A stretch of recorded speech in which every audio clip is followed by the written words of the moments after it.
Chapter 19. It's stupid. I hate teachers. They spoil everything. It's the summer holidays, so it should be just 6 weeks of lying in bed, watching TV, messing with Vinny, eating ice cream and having fun. Instead, they've given us lots of homework. Whoever heard of doing homework in the holidays? Sophia moaned to next to Auntie as she banged her bag onto the table. She was there for tea as she only had half a day of school as it was the last day of term. My teacher said I don't take school seriously enough. She ganged up with my Year 6 teacher and they want me to write a diary over the summer holidays. What a bloody cheek! Any more of that language and I have to wash your mouth out with soap and water, madam, scolded next door Auntie. Next door Auntie usually let Sophia off with worse behaviour than this, but today she was taking her babysitting role seriously. Sorry, Sophia said meekly. But it's not fair, really, it's not fair. Why should I waste my holiday writing a diary? Besides, Dad told us diaries are private, so I won't let them read it.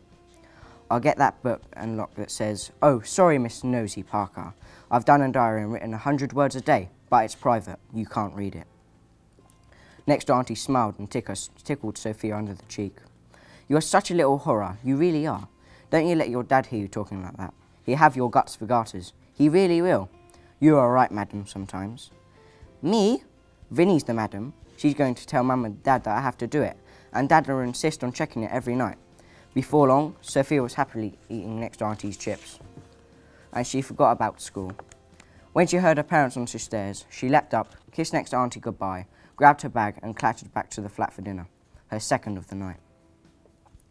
The next night is the first proper day of the holiday, and drats, complained Sophia. Dad hasn't forgotten about the diary. "Come on everyone, listen to Sophia," Dad insists. We're all sitting in the living room after dinner. Dad insists we turn the telly off in the evening for at least an hour because of family time, because he thinks we've been watching TV all day, which we have of course. Sophia pretends to read it out.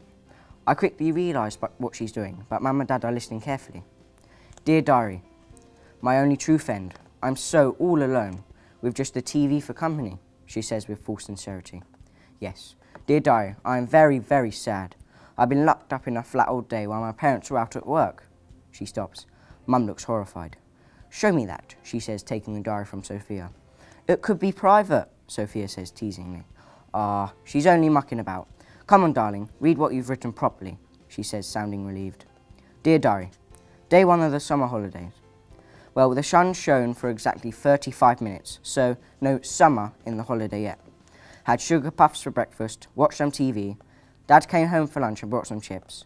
Vinny promised to set me up a Facebook account when I'm old enough, so I'll tell you all about that then. Signing off till then, and I'll put 3 kisses," Sophia adds. What actually happened was about 6 a.m. She bounced out of bed yelling, "It's the holidays, it's the holidays. Get out of bed, I've got it all planned, Vinny." I tried to roll over and ignore her, but she was far too excited. Even the homework I had to do won't ruin things. I'll do it fast and have 6 whole weeks of watching daytime telly. We can rush around and tidy up just before Dad comes home for lunch to check on us. Right on cue, Dad popped home, had lunch and sat down and watched TV for a bit with us. Then he went back to work. I had to remind her that we are supposed to do a little bit of studying in the day. It isn't school homework, it's work Dad and Mum set us for us. She normally gets spellings to learn and I do some maths. Sophia rarely bothers to do it though, and often forget to check the work we do anyway. We sat and watched all the kids' programs about making things, but hardly ever made anything, as we never have any of the right stuff.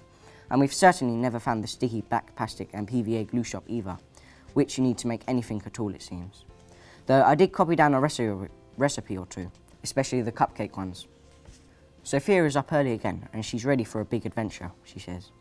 She runs through the living room to flick on the TV and so she can check the weather. She stomps back into the bedroom. "The weatherman says it's going to be rubbish all week," she grumps. "I don't think we're going to get out to the park. The thought makes me feel very grumpy too. Even we can't watch that much TV.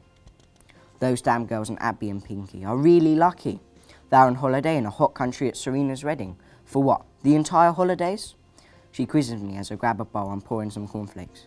"Yep, all of Serena's family and all of Abby's family too. The whole tribe are there all summer. I think about 25 of them are flying out. I hope the wedding is as good as Sasha's was. The furthest we go in the summer is Southend. We're going for the day and it's a really big treat. We do love it. But let's face it, Southend isn't exactly hot or exotic, but we're excited anyway.